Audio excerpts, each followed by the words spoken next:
si Moi chứ đâu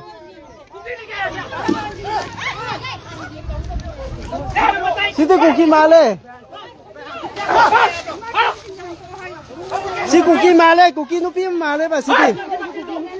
cookie nupi male Assam rifle 37 Assam rifle sugnu ki moi labuk phau ra ka langsing da lai mok bom kar ke loi na pura ka cookie nupi su yaw ma male moi ki dress ida masak se Hauzik sugnu ki mra pai pi amadi isin lau sing sina khoi moi je amuk game da chat na ba labuk ta moi amuk chalan gare moi se khara tau ba ai na tau re mok bom kari kari phajana pura ga lai moi gi khulai oina ba nupi do cookie nupi ma le se na ngoro ngawe ba ne nem bi do तो आप लोग पूरा नते cookie नुपी मांद्रो अमा दुते मो ले यान cookie यावरा हाय आई मामा हांगदो लो हाय दो cookie नुपी माले हाबा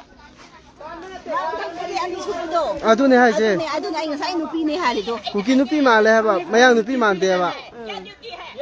ड्यूटी ने भी आप रो ड्यूटी है ड्यूटी आने है तो रास्ता में आओ खेत में आ तो खरो तुम मरा तो संgai थप तो लो के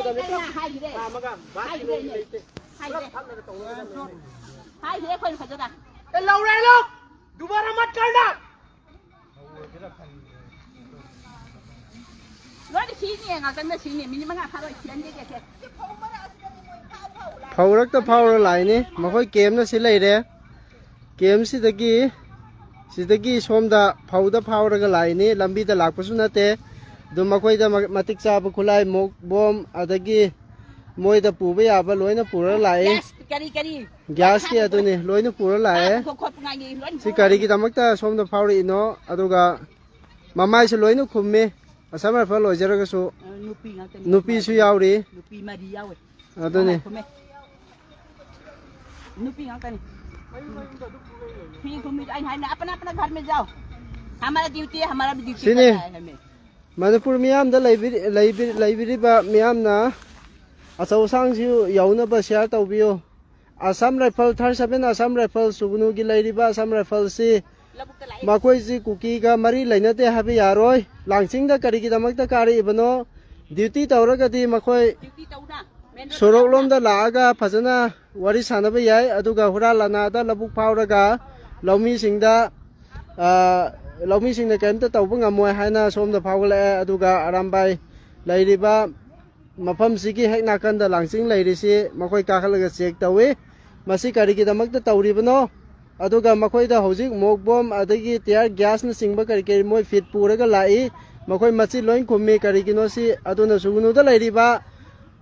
Assam rifle 37 Assam rifle si athu matam da akoi chatkhin na ba lauthokin na ba to pa battalion atopa